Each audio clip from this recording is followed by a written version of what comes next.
Hello, everybody. All those who have joined, welcome welcome all. Global Compassion Coalition fam, what is happening? How are you doing today? It's Thursday. I'm on the West Coast in the US. It's early. For some of you, it is not early. It's a little bit later in the day. It's getting on. Thank you for joining. We've got a fun conversation coming today with Matthew C. Halteman. He's a professor of philosophy at Calvin University in Grand Rapids, Michigan. I would show you where it is on the hand, but I think it's like here. I'll have him confirm that in a moment. He's a fellow at the Oxford Center for Animal Ethics in the UK. He's an author of Compassionate Eating as Care of Creation and co-editor of Philosophy Comes to Dinner, Arguments about the Ethics of Eating. And his forthcoming book, which we're going to talk about today, Hungry, Beautiful Animals. It's a heartfelt, humane, and humorous exploration of how going vegan can bring abundance into our lives. So I would love to welcome Matthew to the stage, to the virtual stage, so that we can chat. How are you, Matt? How are you doing? I'm great, Rodney. Thanks so much for having me and for that lovely introduction. And I'm thrilled to say the book's no longer forthcoming. It's here. It's Yeah. here. So, yeah, Hungry, Beautiful Animals, y'all. And It's forthcome. yeah, it has come. That's right. I'm thrilled to be here today to talk about that and other shared interests. Well, that's awesome. That's exciting that it's here. You know, that's a big thing. So just congratulations on that. I've only done a chapter in a book. I haven't done a full book, and that was a lot of work. So I can honor the struggle, and that, it's not a struggle, but I can honor the work that you put into writing. I have to confess, I've been a chapter guy up till now. It took me 20 years to get up the gumption finally to have a full-on book, but yeah, definitely not for the faint of heart. I might go back to chapters for a while, Rodney. I honor that. I absolutely hear that. So we're gonna have we're gonna talk about the book, a little bit about your journey into veganism and how you look at it. You've got what I appreciate as someone who isn't vegan, who I've actually considered it. So this conversation I hope the audience takes a lot out of. I know I will take a lot out of. I've learned a lot researching you, and I've considered it, and I've frankly been afraid of, like, I don't think I can sustain past 2 or 3 days. Frankly, there's a willpower thing here. So I'm looking forward to learning from you today. So speaking of, one of the things I would love to talk about first is your journey. Like, how did your journey into veganism start? Nice. So I don't know about you, Rodney, but I'm a pretty complicated fella, right? So I'm definitely one of those people who feels what the Harvard psychologist Richard Schwartz calls a complex inner family, right? So I got those Yeah. physical parts and I got those social parts and the emotional parts, intellectual parts, moral parts. And my family is often at cross purposes, one of those Mm. situations where the gut wants a burger and the heart wants to nuzzle a cow and the head's kind of bobbling back and forth between how do I justify this using whatever arguments I can find, and maybe I should get some self-respect and try something new, and uh, so for me, I got to reach multiple members of my inner family in order to get anything done. Because if it only hits me on one member, that member is going to be talking till he's blue in the face and getting nowhere, right? With yeah. the other Yeah. members. So for me, the vegan thing kind of took three of my parts to kind of start working in tandem. So I had a friend, a philosophy professor, drop the intellectual gauntlet. He saw me eating a French dip sandwich one time, the big roast beef hanging out. And he's like, bro, aren't you a pacifist? And I was like, what? That was not Oh. computing for me. I never really thought about that before. He was kind of pricking my conscience, trying to get me to think about this. He's like, I guarantee that if you take a close look at this, you're going to see things differently. So that was a big part, getting that intellectual ferment going. And then I needed a lot of emotional transformation to make this happen. And I got to credit my bulldog, Gus, with that, right? I had this dog, I grew up with cats. I'm not a cat person. I love and respect cats, but to me, they were always aloof. So the dog was kind of the first, you know, unique individual creature that I ever faced. I just couldn't get around it. It was Hmm. clear he was a canine person. He had desires. There were some people he hated, some people he loved. They weren't always the same, you know, for me as for him. He just was this unique, irreplaceable individual. And that really Mm. got me thinking about all the other creatures who are biologically identical. Why do I need a dog snoring at my feet to fall asleep while I'm licking pork grease off my lips 3 times a day? You know, that started to sit real weird. And then I needed social support because if there's one thing I'm not good at, it's tough going socially, right? If I don't know there's a delicious tiramisu after that holiday dessert with my peeps, I'm not going to last long, right? I mean, Mm. willpower alone isn't going to do it. So my partner, Susan, I mean, she is one of these people who is just amazing in the kitchen. She cooks beautiful food, and she decided we were going to do this plant-based thing and never look back. And boy, did that ever make it easy, because we were eating beautiful, delicious, sumptuous food. It was more diverse and inspiring than ever before. And so that social safety net that we could do this without having to eat gelatinous tofu cubes and sesame seeds, you know. And then Gus kind of tripping that emotional wire. And then my fellow philosophy professor, Nathan Nobus, kind of triggering the intellectual transformation. I needed all three of those things to come online to really get on the path. Okay. That so thank you for sure. Amazing. The inner family, like, yes, I felt all of that as you said it, and I've never heard it said so eloquently. And I would bring back that quote later because that was Nice. amazing. So I'm gonna try and summarize what I think I heard, Mm, and please clarify anywhere that needs inner family, like hearing yourself, hearing all the parts. mm, It sounds like maybe there was some reconciliation that had to be done there between them. Um, Identity work, mm, which I want to probably we're going to get into a little bit after this, but identity, that question, aren't you a pacifist? mm, How does that sit with this? Are you still a pacifist if you consume meat?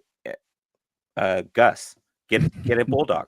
Uh, you had support, and I think really Gus falls into support, partner, mm, friends, community, and then there's I guess there's really a fourth part because there's the intellectual work that you did as mm. well. Did I miss anything or mischaracterize anything? No, it was beautifully done. Beautifully done. And I will say, forgive me if I'm looking down. If I'm on the screen and I'm looking down, I'm taking notes. I'm a note taker. It's how I process. Absolutely.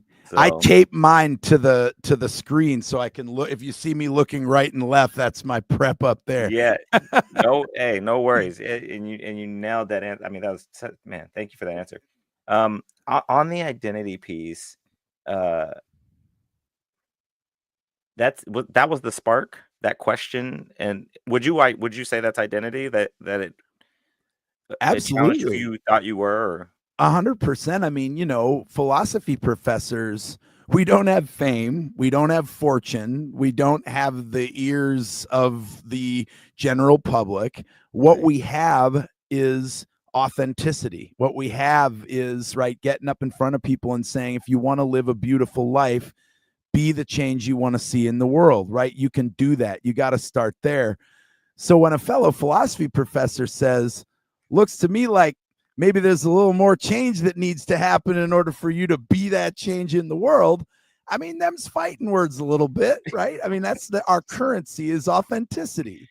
And so really that's what got me, was having to stand up in front of students. You know, I had made my career feeling pretty comfortable about the fact that I was trying to walk the talk, right? I mean, Mm, I grew up in a religious tradition, the Mennonite church, that's all about walking the talk, right? That's it. Well, let's not talk about all the stories. Let's not look how do you be the hands and feet, right? mm, In a suffering world. That's the bottom line. And so that, you know, I'm bringing in religion here because that's big identity stuff, right? Your yeah. religion, your gender. I mean, I was a high school football player. So eating the meat, getting the protein, lifting the weights, right? There was all this stuff going on Yeah. in my inner family, spiritually, gender performance. Of course, in our families, we celebrate, right, by eating all these foods. And the thing about eating animal products is that it's not really separate from all those other pieces of your identity. It's like shot through them all, right? So it's like eating meat, eating your favorite dishes. That's how you do all these things. That's how you Yeah. celebrate. That's how you mourn. That's how you do religion. That's how you do gender. That's how you do politics, right? It's like you sort of prove your identity by what you eat, right? And anybody who doubts that, just think about yourself, right? Coming into a brunch with your people and making that wrong choice, right? And then Yeah. getting the flack, getting the side eye, right? It's like, this is how it works. We prove who we are in the ways that we eat. Yeah. And so you're absolutely right. That inner work was a huge part of how I got there, right? Because when you're fighting with identity, willpower is completely useless, right? Because I mean, evolutionarily, we human beings are looking for comfort, we're looking for security, and we're looking for approval from the people in charge. That's what we're looking for, right? And so when somebody comes along and they try to tell you something that disrupts all three of those things, your comfort, your security, your approval from the people in charge, and a plant-based diet will rattle that cage real hard, right? Because Yeah. someone comes along and says, oh, all those foods that you eat when you're sad, all those foods that you eat when you're celebrating, all those foods you use to perform your gender, all those foods you eat in the politics party when your candidate's about to get all that stuff, you can't have any of that anymore. Right? Yeah. And that is a very confusing place to try to start a journey of transformation. And that's why in Hungry Beautiful Animals, I spend a lot of time trying to help people understand how deeply rooted our commitment and how unreflective our commitment to animal products really is, right? Because your food ways are a lot like breathing or your native language. You're not thinking about these things. Right. You don't have reasons for these things. You're not used to critically defending these things. And the second somebody shows up and wants to attack those things, it feels absolutely terrible, right? I mean, there's nothing worse than being brought up short with these areas that we usually don't have to think about at all. And then suddenly some know-it-alls up in our face trying to take our comfort and our security and our approval from the people we depend on. That is not an easy place to start. So, Rodney, I think you're exactly right. Identity is the beginning and the end, right? It's like if we don't start by looking deeply into ourselves, getting that self-knowledge, willpower, doesn't have a chance. It's a unicorn. What we really have to do is come to understand ourselves so intimately that we see that maybe it's counterintuitive, but what we really want deep down is the liberation of going vegan. That's what we really want. And most of us know, right? If we read Charlotte's Web when we're age 5 or 6 or whatever, no kid I know is like, you know what? I want the farmer and the butcher to win that argument. I want Wilbur to become pork chops, right? Nobody wants that, right? Nobody votes for that. This is kindergarten ethics. And if your kid is voting for that, you're taking them straight to therapy, right? Because that is not how we're wired. And so what I'm trying to do in the book is say, hey, let's honor identity first. Let's admit how hard this is. Let's recognize that if we don't start from a place of deep learning about why we value these things so much, why they're so close to our identity, why trying to give them up feels completely unimaginable, if we don't come to terms with that first, then there's no real chance of seeing that at bottom, this is what we really want, right? We got to unlearn the ways in which we've been duped into believing we need these things before we can relearn that this is who we've wanted to be since kindergarten, and that we get to fulfill our deepest longings, both for inner harmony across that physical, emotional, social, intellectual, and moral inner family, But then with the abundance that comes from harmonizing those, we get to pour that abundance out into a world that will be healed from soil to stratosphere if we can transform the way our food system, brings the food to our plate. Wow.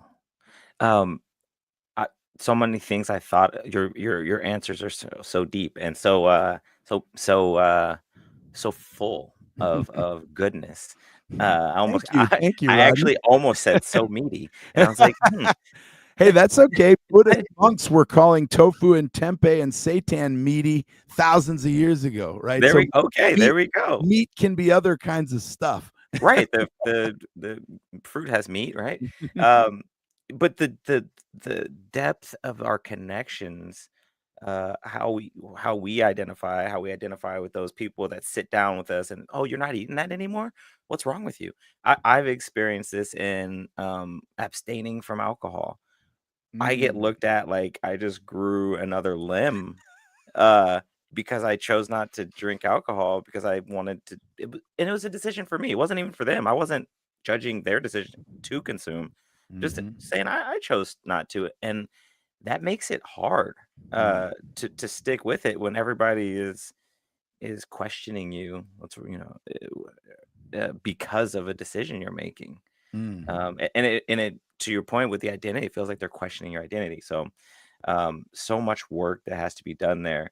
And I think you talked a little bit there about your philosophy background and how it plays in kind of your journey. But how does it play into how you out like so tying some of that last part into this, where we have to start to unify these pieces of ourselves. mm, How does your um, philosophy, your background in studying philosophy, come into play as you reach out to people? And I can tell you that I sense it as a calm and like kind of a reassuring presence, and not an mm, antagonistic force. It's mhm. like it's just from this bit of a back and forth. It's like a conversation on what you might consider to get to where I'm at, not a forceful. You need to get where I'm at. Absolutely. I mean, I think that's exactly right, is that it's about wooing, right? I Mm, mean, Plato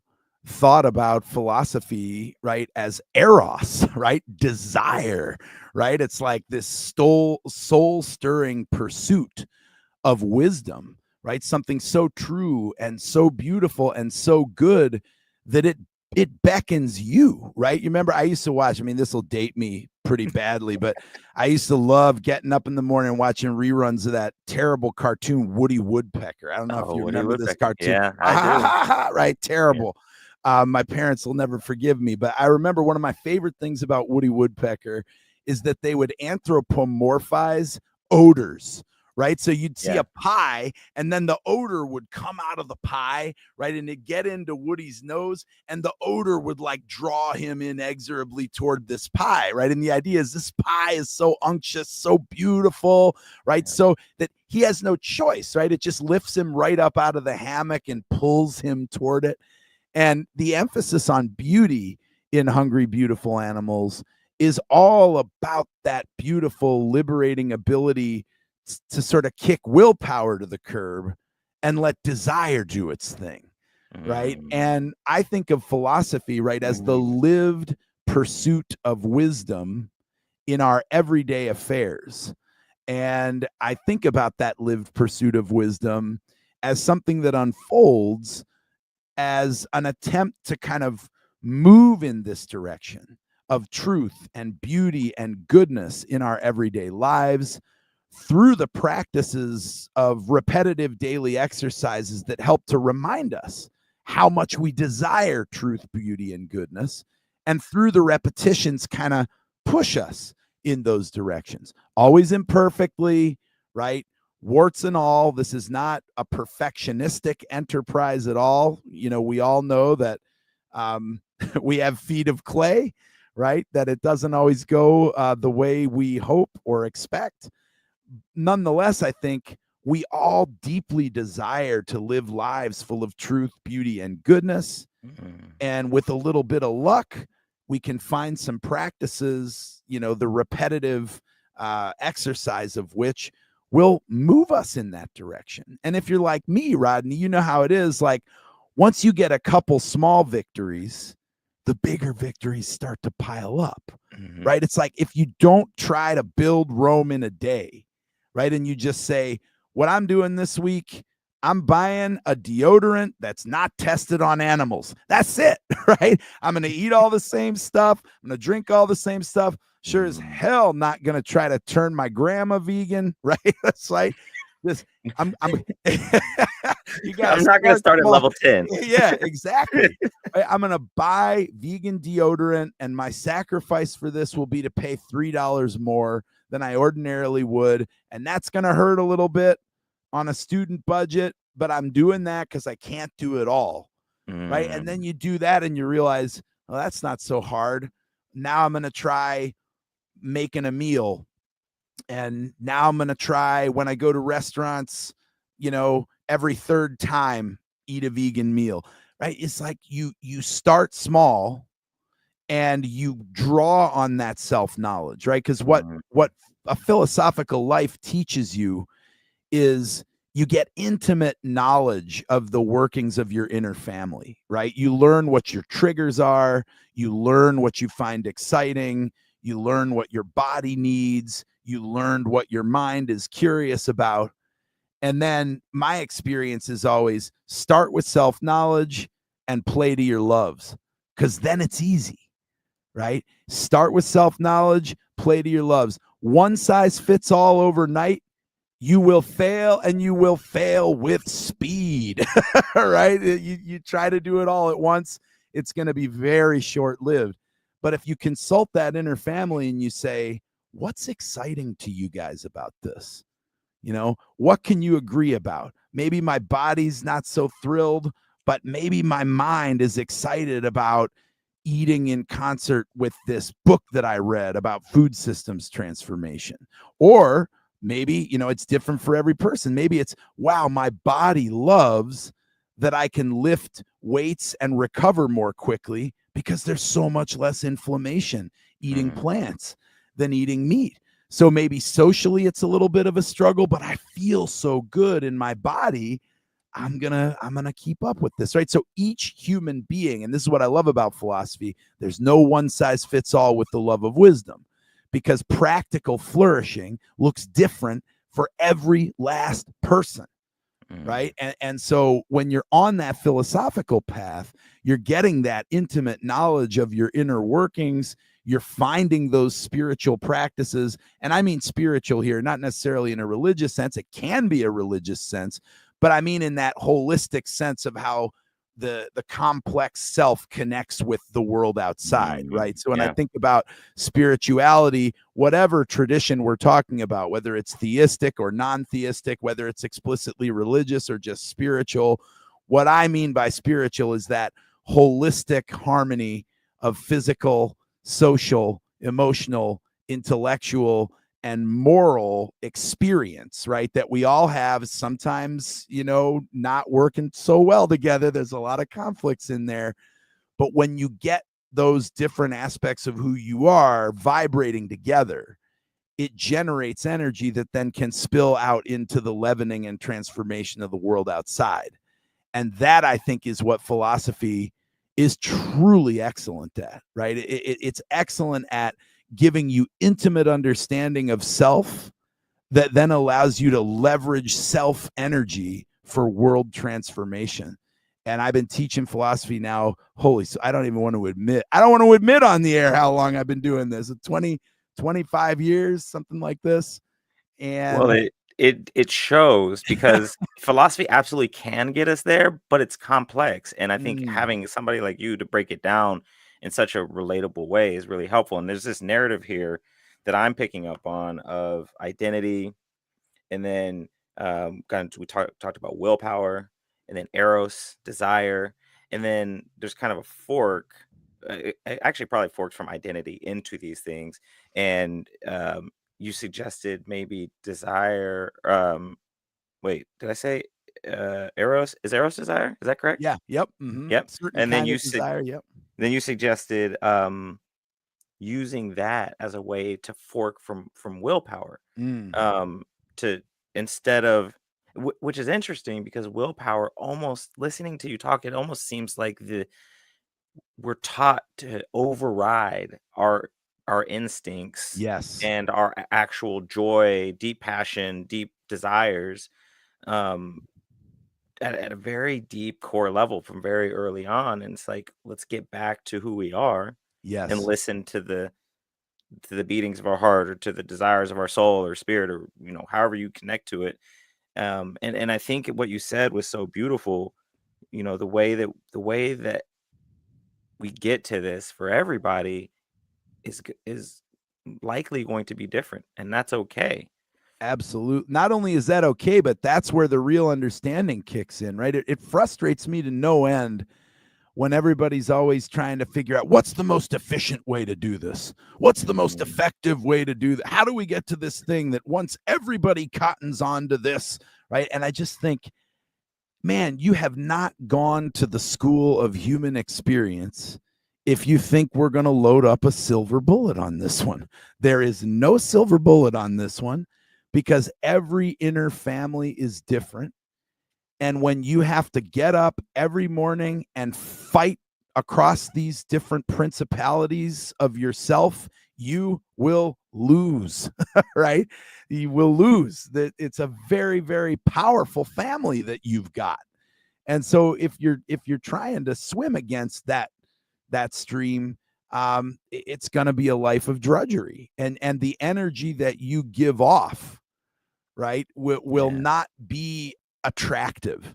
And I think, one of the things we really underestimate as advocates for a more just and compassionate world is whether others find our energy winsome, right? Mm. Whether others think to themselves, wow, I want that, right? I want to I be a want what part of that. she's having. Yeah, exactly. And I think, and this is not to say, right, the last thing I want to be here, is some guy coming through and saying, well, we shouldn't have anger, or, well, we should be tone policing and always be saying positive things. No, right? I am not saying that at all. What I'm saying is there's a very subtle difference between spiteful anger and righteous indignation. 100%. So if you are going to come with anger, come with righteous indignation and people will follow you, Mhm. right? And it's all about, right, how we channel that energy, whether that energy is attractive, whether it elicits the desire of the people who we hope to invite, right, to be our comrades and our fellow travelers. And I just find, yeah, the more we can think about desire and how to elicit desire. And for me, that's all about inspiring curiosity, right? Because, Rodney, Mm. one of the most important things I've learned as a teacher, right, is if you can help your students to make that pivot every time they're feeling that defensiveness, and you guys know how defensiveness feels, right? All of a sudden, there's a little hitch in your throat. All of a sudden your ears start getting, you can feel your ears filling with blood. You can feel your temples start pulsing, right? You get that feeling, either you get that feeling, it depends on who you are, but right, sometimes that feeling, all right, I got to shout this person down with haste, or other Quickly. times I got to run, and get out of Fight, here flight. Fight, and flight. never see that person again. Yeah. Exactly. And what I try to teach my students to do is, before you get to fight or flight, have that intimate self-knowledge where you can say, okay, I'm starting to feel defensive. I'm on the verge of identity protective cognition kicking in, where I will no longer be able to be curious. Because once identity protective cognition comes to the fore, my brain is in a different mode. It doesn't matter what somebody says, it doesn't matter what somebody does. It's going to feel like my comfort and my security and the approval of my peers and the chieftains of my tribe are threatened here, and I'm not going to be able to take these things on board.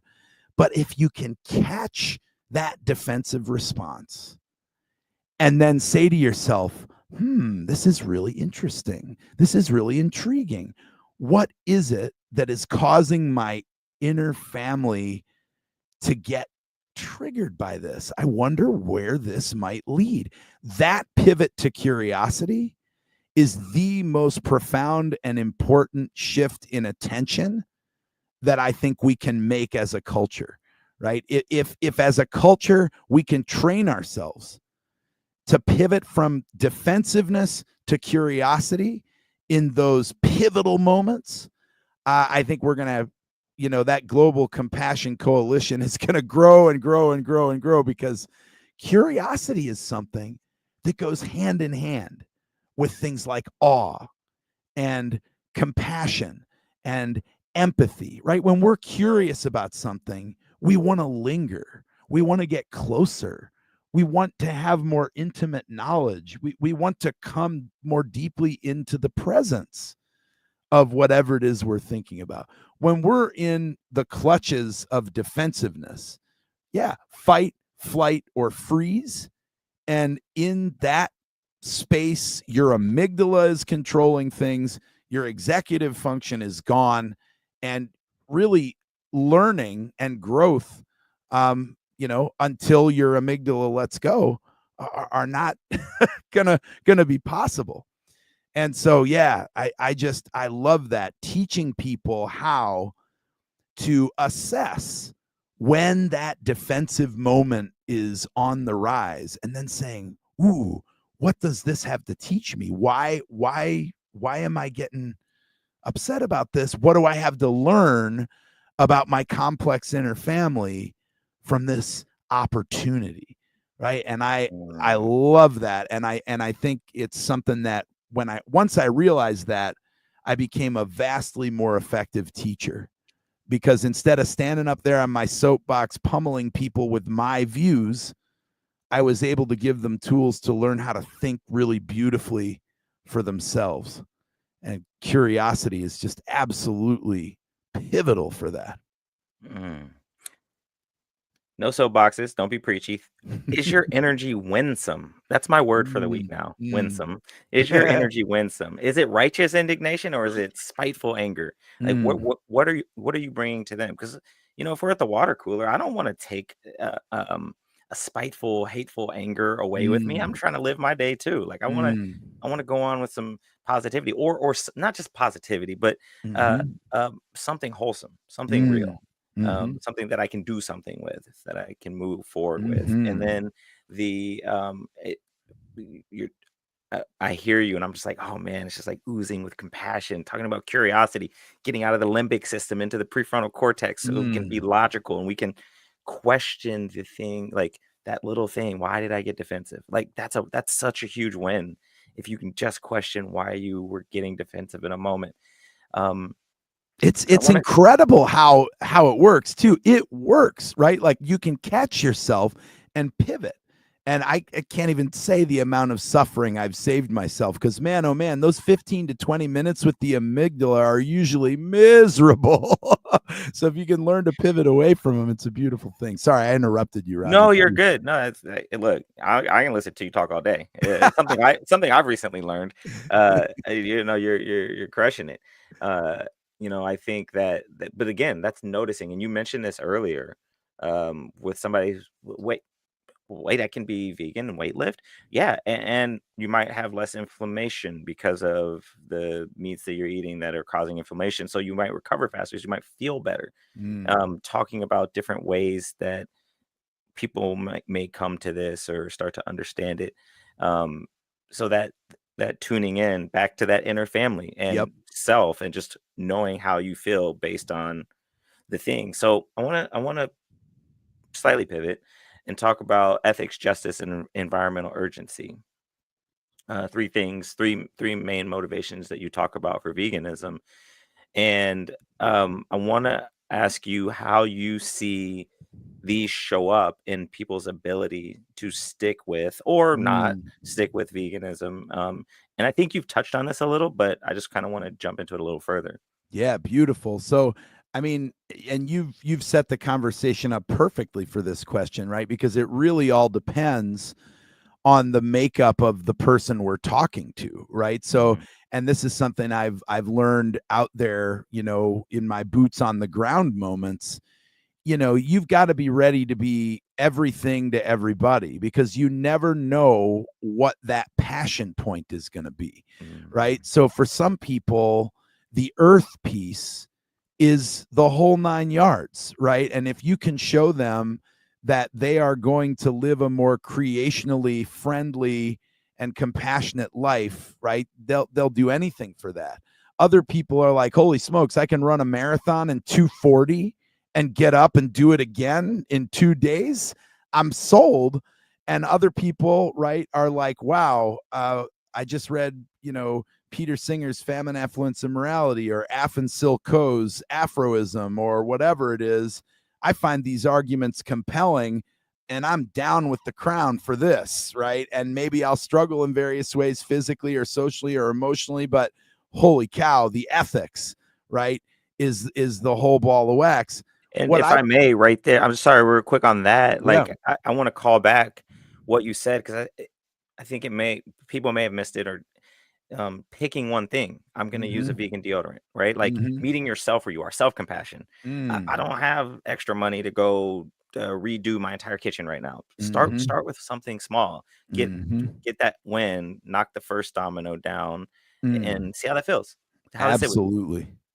Yeah, Yeah, and sorry. that I just wanted to call that back out. no, Just that's beautiful, and that's what we have to keep coming back to. One of the things I've learned, I'm not a very marketing savvy person, but I've had some help with publicity working on this book, because when a philosophy professor tries to do a book tour, talk about a recipe for disaster, right? So I've had to have some professional help, to say the least, and I've learned it takes 6 or 7 or even 8 times to get those things through. So the yeah. more that we repeat the kernel insights, right? Speaking of compassion, the more audience friendly, right, we are. Mm, And if we really want to bring leavening energy, you got to bring it 6 or 7 or 8 times, right? In order to make it a user friendly idea. So I think you're exactly right there. And I think for some people it's ethics, for some people it's in the environment, for some people it's the inner transformation piece.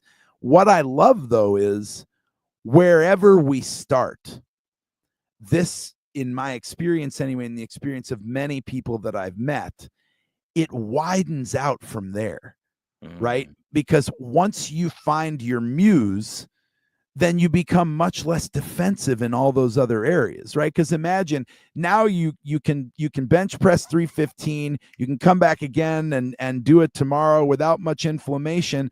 So when your buddy comes along with the animal rights argument, are you defensive anymore? No, right? Because you already pivoted to eating something different for physical reasons.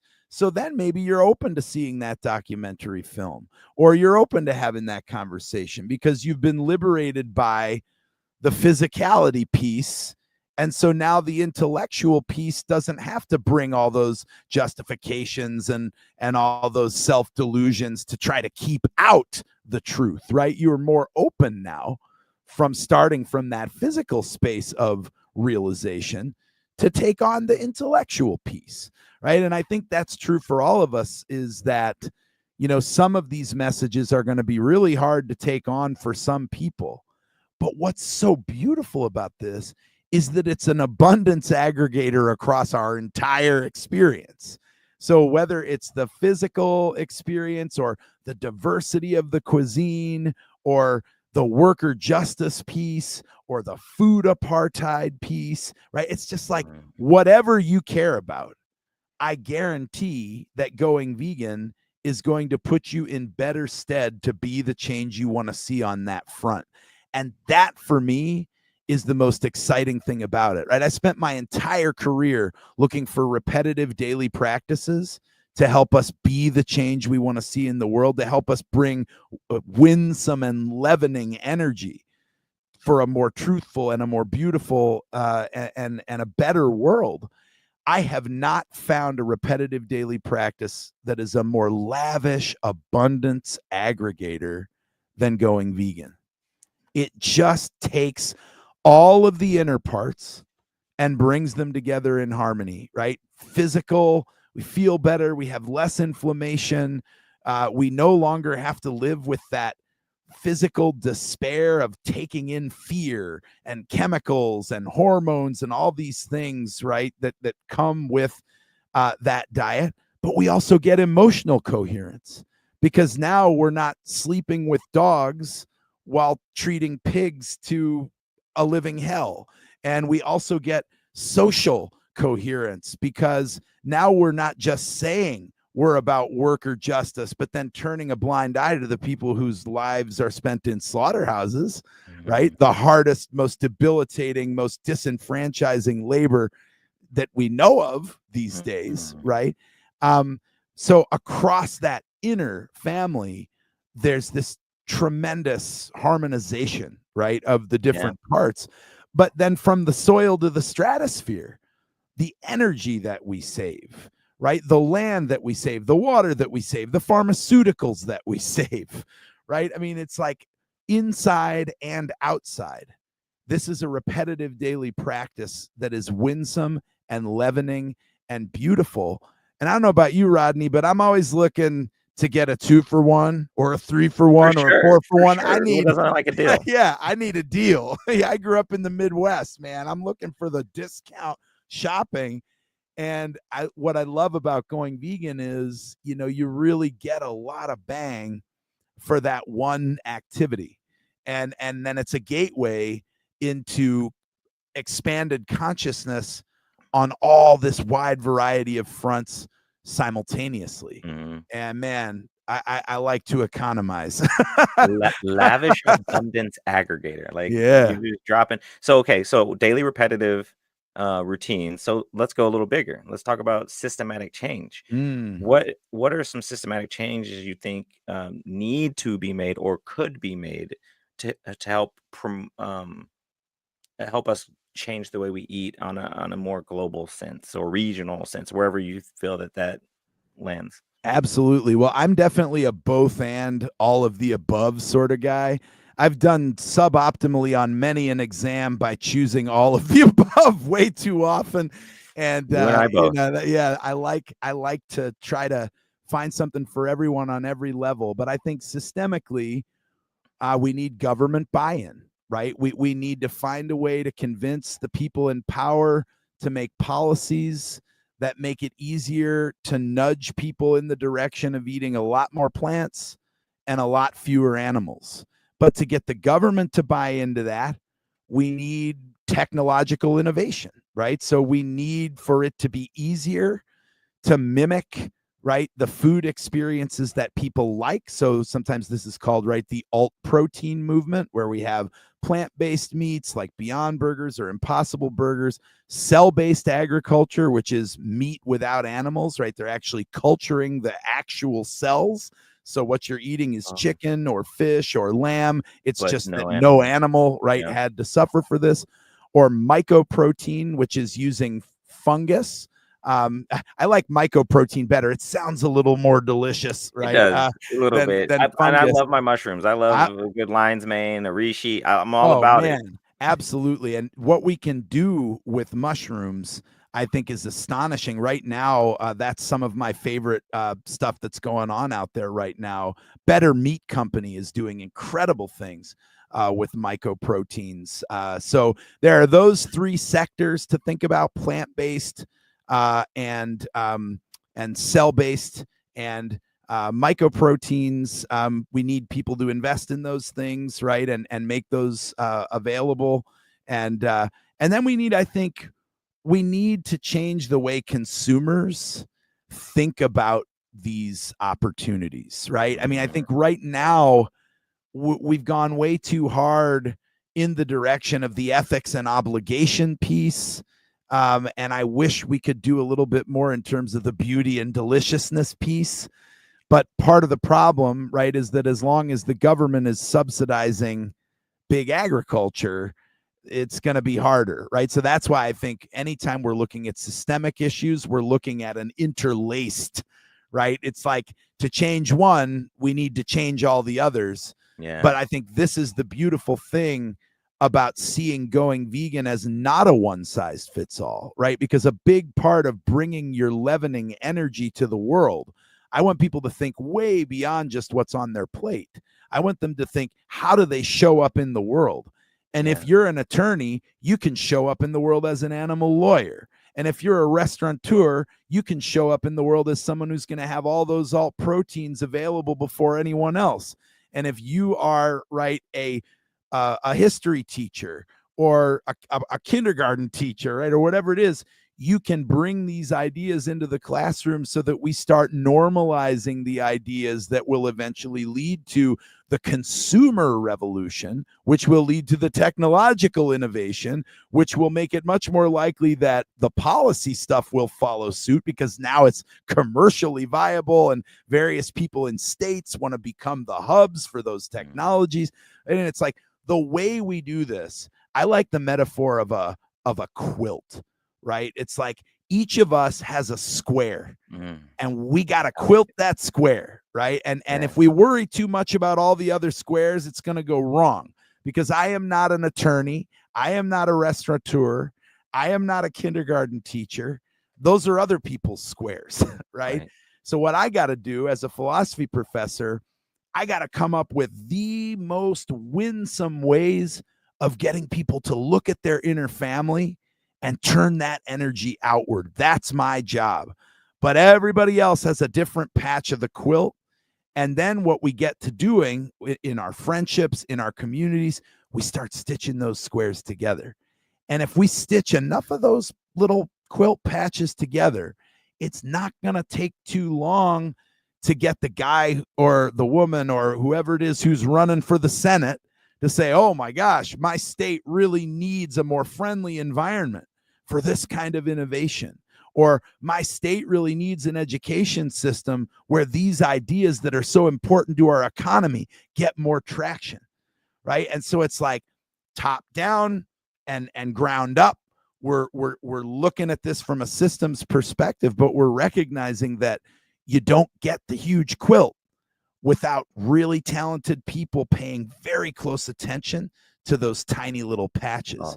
All the pieces. Absolutely. And then we toggle, right? We always keep in mind, we always look for who are the 5 people that I'm going to knit my little patch together. They're 5 people. And, this festival that I co-founded in Grand Rapids, it was called Wake Up Weekend. Once we had 2 kids, I couldn't do this anymore. It was like a second full-time job doing this. But the whole point was to show people a window into a vegan world, right? And to get people from all the disciplines, all the walks of life, all the racial identities, all the cultural identities, bring them all into one place. And then for 48 hours, get as many windows open into what the world would look like, bringing that very specific type of energy to this broader vision. And the idea was always like, let's have our dreaming eyes on the prize, but let's keep our feet of clay on the ground, right? So it's like massive vision, tiny little steps.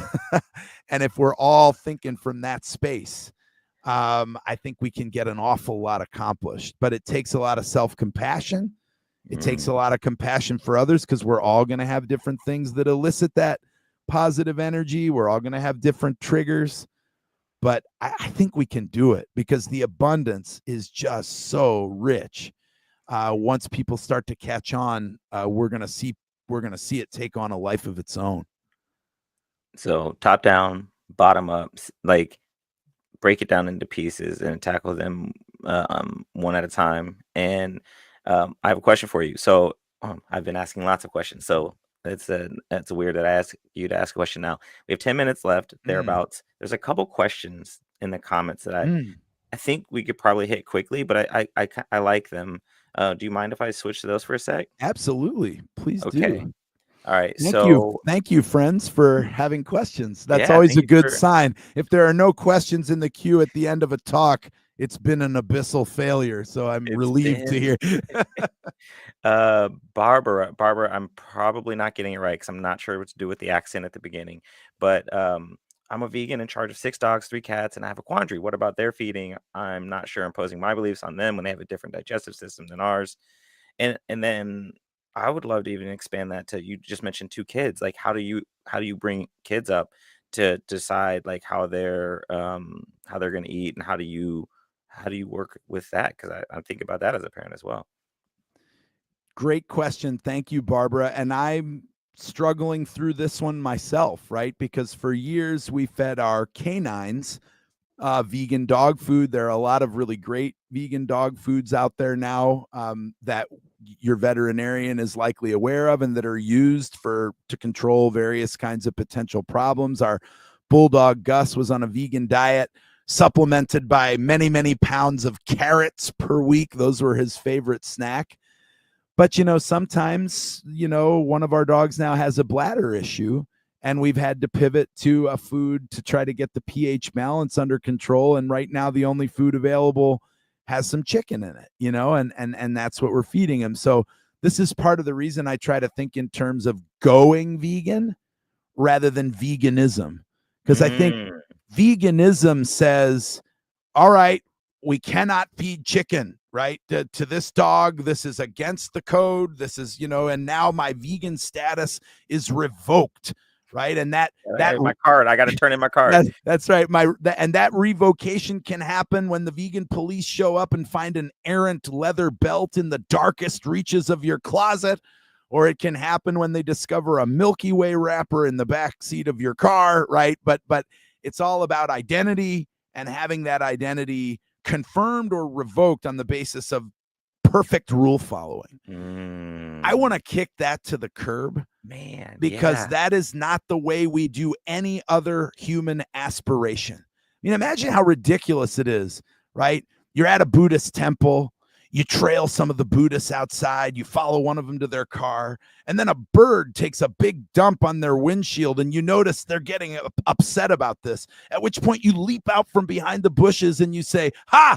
I see that you're both angry and attached to material possessions. Guess you're not a Buddhist after all, sucker," right? And it's like, no, That's not how it works. guess you don't understand aspiration, right? It's like we all fall short of the beautiful aspirations we're striving toward for all sorts of reasons, and that is okay, right? Similar with Christianity, similar with parenting, right? You don't cease to be a Christian if you fail perfectly to instantiate the teachings of Jesus Christ. You don't fail to be aspiring to good parenting when a trial and error with a new system of understanding or discipline fails abyssally, right? Yeah. And so what I recommend is do your best, but if you find that the way to get harmony in your system right now is to feed the cats food that's going to sustain their health, even though it is out of general resonance, right, with your overarching vision of the world, I would say the way to think about that is I am doing my best. Right now, I feel like there's a conflict of principles. Going vegan means I want to do right by this cat, and going vegan means I want to do right by these chickens who become cat food. But there's a conflict, right? In this particular instance, I can't go vegan in both of those directions at the same time, maybe, right? And so I've got to choose in this moment what practical wisdom requires of me. And then I've got to forgive myself. And I've got to have grace for the other departures. And of course, Barbara, like I would say, all of this has to operate within reason, but I think we all know when we're cheating, right? We all know the difference between doing the best we can and trying to find a loophole, right? And so I would say, right, what we want to do is we want to fall off on the side of self-respect rather than delusion, right? So we want to say, look, I've done the best I can, or I just lack energy to do any better, or for right now, I'm going to prioritize this other thing rather than worrying too much about what my companion animals are eating. I'm going to foreground, right, this other thing I'm doing and think of this as a place where I'm still on the learning curve. And I think the same applies to parenting, right? I mean, we have tried really hard not to be fundamentalists. And I'll say, I don't talk about my children in public. Their lives are private. They don't, children these days have enough to worry about without their parents trying to make it a parenting workshop Sure on the do. internet. So I don't talk about my kids specifically, but I think in general with parenting, all the same rules apply, right? Is that sometimes in certain family systems at certain times, we take parenting approaches that are for some reason suboptimal. We got to do this because there are conflicting principles and interests at stake. And we've got to make these calls where there is no clear cut rule. There is only the exercise of practical wisdom. And that's another reason that I think philosophy is a really valuable training tool, right? Because what philosophy enables you to do is to figure out what to do when the rules are in conflict, right? Philosophy helps you to see the complexity, be able to live with the complexity, and to be able to cut yourself some slack, right? When there's no way perfectly to instantiate, right, the one and only rule. Because let's face it, right? In Lord of the Rings, there's one ring to rule them all. In real life, I can't find that ring, Rodney and Where is Barbara, it? right? I can't find it. I see like 30 rings jumbled up together in a jewelry box, and I can't tell the gold ones from the costume jewelry, right? And so it's trial and error, but the better we get at the practical wisdom, the more discerning we become. Mm. And I think just always have curiosity about where the learning opportunities are to do better, but at the same time, always be willing to draw lines and limits. Because sometimes what your leavening, winsome energy needs is to turn off that faucet in the back of your head where spiritual energy is going to continue to drain out if you allow self-flagellation to enter this narrative, right? Sometimes you just got to say, you know what? I'm not perfect with the food I'm feeding my companion animals, but I'm going to shut that spigot off. I'm not going to drain spiritual energy with guilt and shame about not being perfect with my companions. Instead, I'm going to do these things that I love and that are working well, and I'm going to lean into those things that I desire and that are easy for me. And I'm going to give myself grace on these things that are a little bit harder.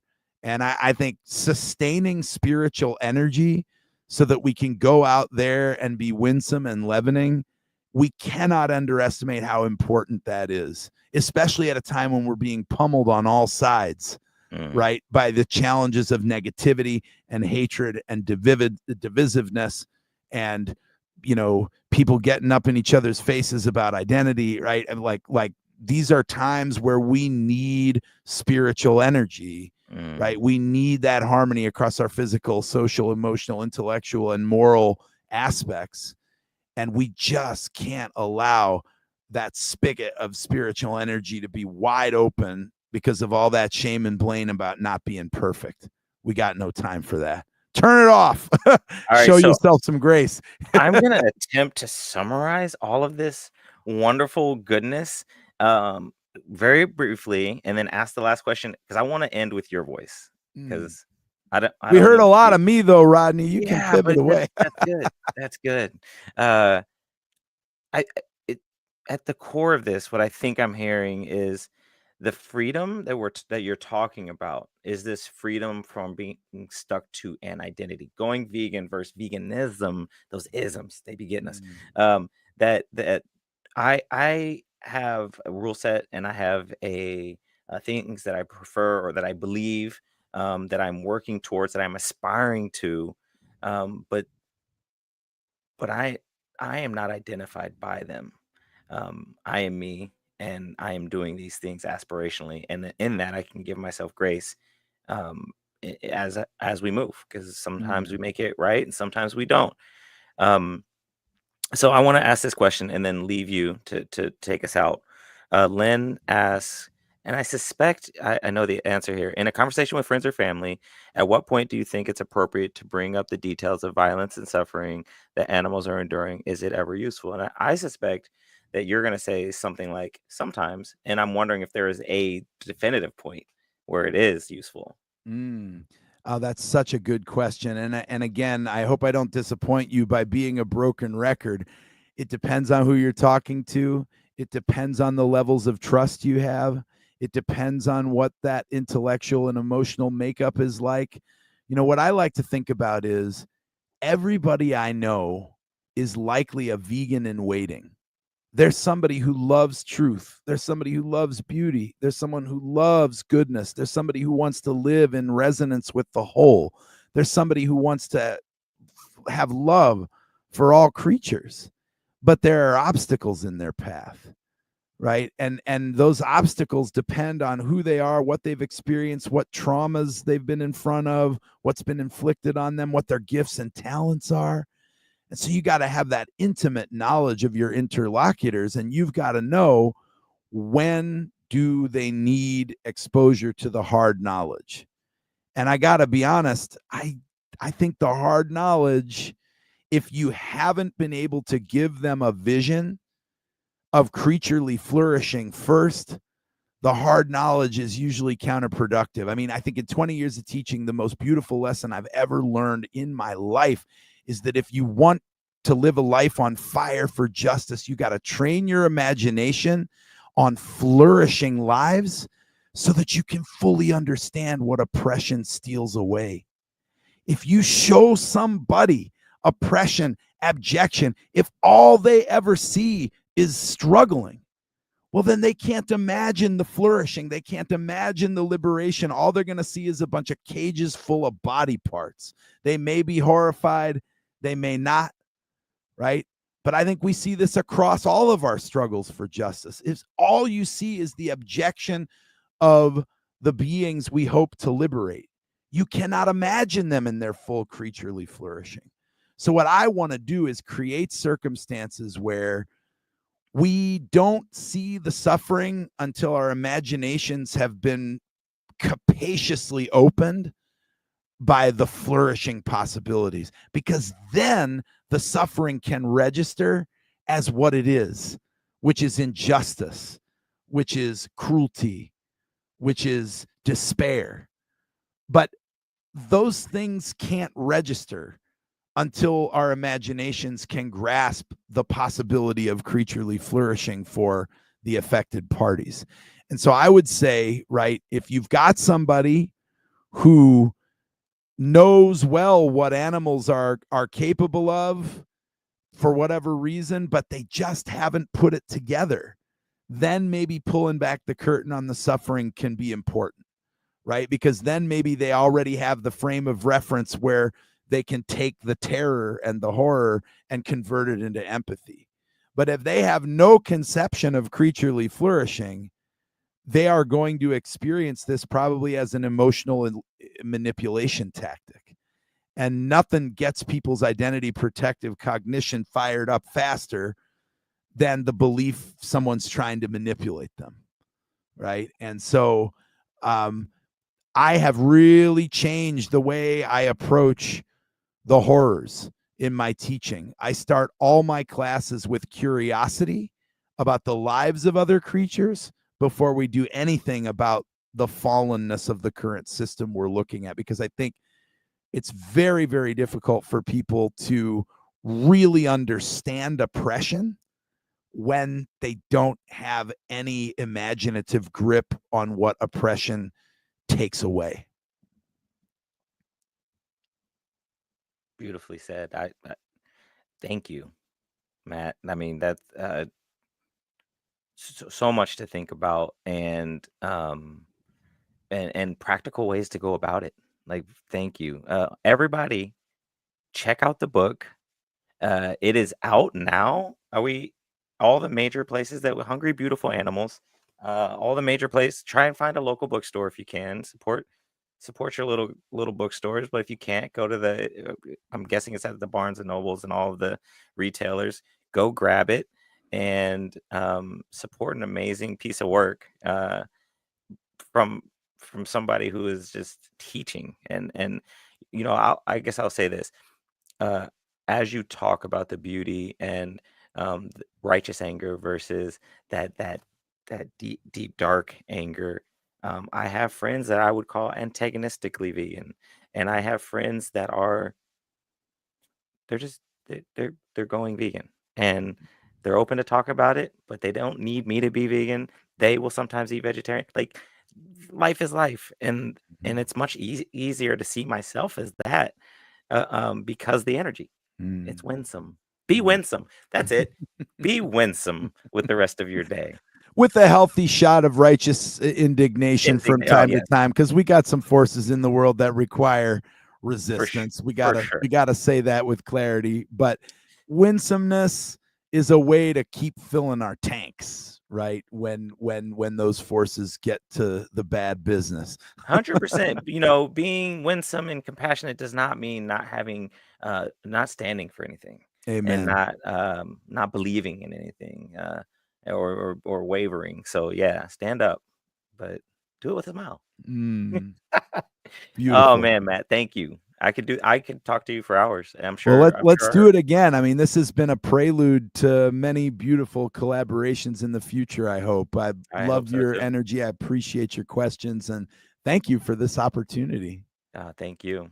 Thank you, everybody. Have a wonderful day. This is recorded, so this will be released on demand. I'm not sure the timing of that, but it will be out. So thank you all, and go on and have a wonderful rest of your day, evening experience. Take care.